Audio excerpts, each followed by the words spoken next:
Hi guys, I'm Saumya and I'm back again with another video. I hope you're all well and safe. I make a lot of bookish content on this channel, so if you are a book lover and a reader, then do hit that subscribe button and don't forget to press the bell icon. So in today's video, I want to show you the books that I have from my childhood, or my collection of my childhood books. I mean, I used to have a lot more than I'm going to show you in today's video, but I gave a lot of them away, but I did keep a few because they were just too special, and those are the books that I'm going to show you in today's video. So let's get started. So Enid Blyton was a big part of my life. Secret 7 books, Famous 5 books, and other fantasy books that Enid Blyton had written. So I have 4 currently in my collection. 2 are from the Secret 7 series. As you can see, these are the 2 from the Secret 7 series. Perennials, Magic, Polish and Other Stories, and The Folk of the Faraway Trees. Okay, so the next 3 books are these. There is magical stories, there is school stories, and then there is adventure stories. And I remember loving reading these books so much, reading and rereading them. Next up are these 2 books from the Secret of the Droon series by Tony Abbott. Now this is book number 9th and this is the 10th book in the series. That even though I had not read the first 8 books and I had started from 9th and 10th, it was not a problem because there was some sense of continuity because it was 9th and 10th. I have these 2 books as well. So I was a big fan of High School Musical movies. I think you must have guessed that by now. Next up is Treasury of Christmas Tales. So this book has stories that are about Christmas. This book also has a shorter condensed version of A Christmas Carol. And on the edges it's covered with golden polish and I love that. From the inside this is what it looks like. There are pictures as well as text and the pages are glossy. A lot of my childhood memories revolve around this book. Okay, so next up I'm going to show you a few books from my pre-teens. Like I was 12 at that time, yes. So the first one is Mates, Dates and Portobello Princesses by Kathy Hopkins, and then there is Teen Queens by Kathy Hopkins. You see, I was very excited to become a teenager. I was at the brink of being 13 years old and these were the books that I was reading. I was like, something is going to change, I'll be a teenager. Well, and then there was this book as well. It's called The Mum Mystery by Gwyneth Rees. The protagonist of this book was not a teenager, is not a teenager. It's a 12-year-old girl. And then there are these 2 books that I have from the Sweet Valley Twins and Friends series. Now, I'm not sure if you know about this series. I think some of you might. So yeah, there are these 2 books. Sweet Valley Twins and Friends, Jessica the Rockstar, and then the other one is Sweet Valley Twins and Friends, First Place. Now this book is in a very bad condition because guys, I had gotten these 2 books from Daryaganj. I have been going to Daryaganj since I was 10. So that's why this book is in not a good condition, but this one is decent. I had loved reading these books. They were so amazing. Next up is Another Helping of Chips by Shirley Hughes. I remember I had stumbled upon this book like randomly because this is not the first book. This is called Another Helping of Chips. So there is a first book as well, Chips and Jessie, but it did not matter because I had enjoyed reading this one immensely. It has illustrations as well as text. So this is what it looks like. Another book is this. This was one of my favorite books from my childhood. It's called Rachel's Journal by Marisa. So what's so special about this book is that this is what it looks like from the inside. It looks like it's a handwritten journal. It's obviously printed, but there are these little illustrations as well, and the pages are yellow, kind of. That's the feel, that's the vibe of the book. This journal is taking place in 1850. So this girl is writing about her journey as she's going with her family from Illinois to California in a covered wagon. This was a very different experience for me and also quite delightful. Meet Felicity, an American Girl, book 1, the American Girls collection.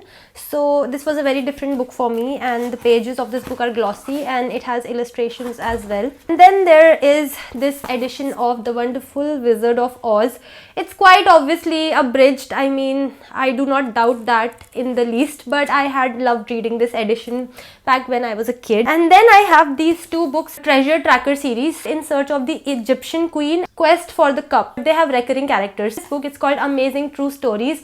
I do not even know how true these stories actually are, but I remember distinctly that while reading this book, I was so thrilled and sometimes scared. It has like really weird stories, and when I was 11 years old, that's when I had read this book, I had believed all of them, like totally, and it was so fun. And then there is a book that I want to show you that was very popular back when I was 12, and it was very popular with the girls of my school at least, and it's called Pink Pages. I don't know if this book will ring a bell for some of you girls watching this, but yeah, this book is exactly what the name suggests. This has a lot of pink, white, purplish themed pages. Very girly, extremely girly. Next up, I want to show you this book. It's thousands of freaky, scary, gross, incredible and simply unbelievable facts. So at the time when I had bought this book, it was a big deal because it was for 400 rupees. And it's hardcover. It has amazing, beautiful pictures and glossy pages, but at that time 400 was a big deal. So this was my treasured, prized possession that I used to flaunt. I used to go to my school with this book, and all my classmates used to get like amazed and, oh my god, show me. It was amazing from the inside. For me, this book was a prized possession. A big part of my childhood were the stories about Akbar and Birbal, about Birbal's cleverness, how he saved the day and all. The source of these stories for me initially was my nani, and then I had these books as well. So one of them is Birbal the Wise Volume 2. I don't have Volume 1, but it's okay. I had loved reading this one. And then there is Best of Akbar and Birbal. These were very fun to read. I cannot even tell you how many times I have read and reread these books because these stories were amazing. They were about Birbal's cleverness, and that was just phenomenal. Next up, I want to show you Bambi. This book has lots of illustrations.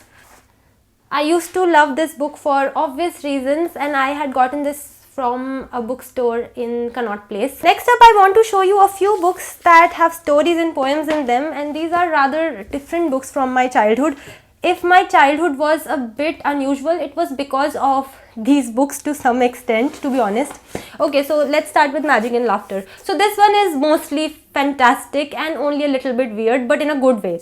It has poems, it has stories, it has sayings by famous people. So this is what it looks like from the inside. It has beautiful illustrations. Amazing book. This book has the kind of stories that can wow an adult as well. This is one book. Moving ahead, this has a collection of poems and stories, but in case of this book, these poems and stories are rather weird. Moon City and Other Stories. So same thing, weird stories, sometimes nice, but sometimes weird in a what was that kind of a way, that what was the point of the story. Sometimes the stories would end abruptly, but it was still different. And then finally, it's this book, How It Is Nowadays. So this book is a collection of both good stories and weird stories, and this is what it looks like. And then there is a treasury of children's stories, Grandma's Magical Storybook. I would not say that this was my favorite storybook because, to be honest, the books that I showed you a while back, the weird ones, they are my favorite ones. That's the thing about weird books. You think they are weird, but when it comes to really making a choice, you will always choose them.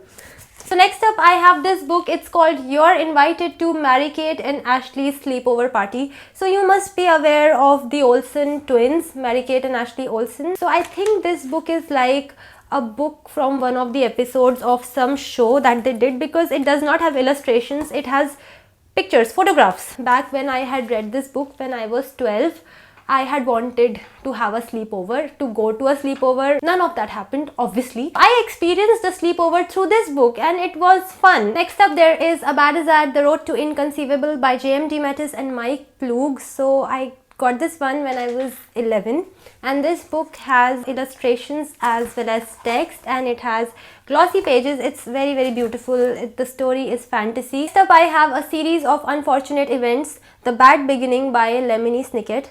I had all the books in the series, but I don't have them right now because it's a sad story. It's a story for another video, but it's sad because it involves my telling you why I don't have those books, and such stories are never happy.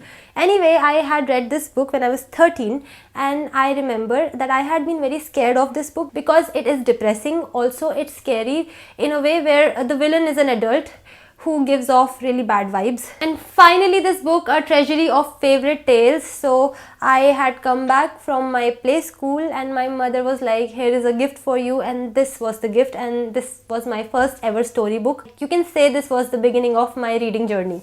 So that's it. These were all the books from my childhood that I wanted to show you in today's video. I hope you liked watching this video. If you want to connect with me on my social media, the links are in the description. I'll see you in my next video. Till then, bye bye, take care and stay safe.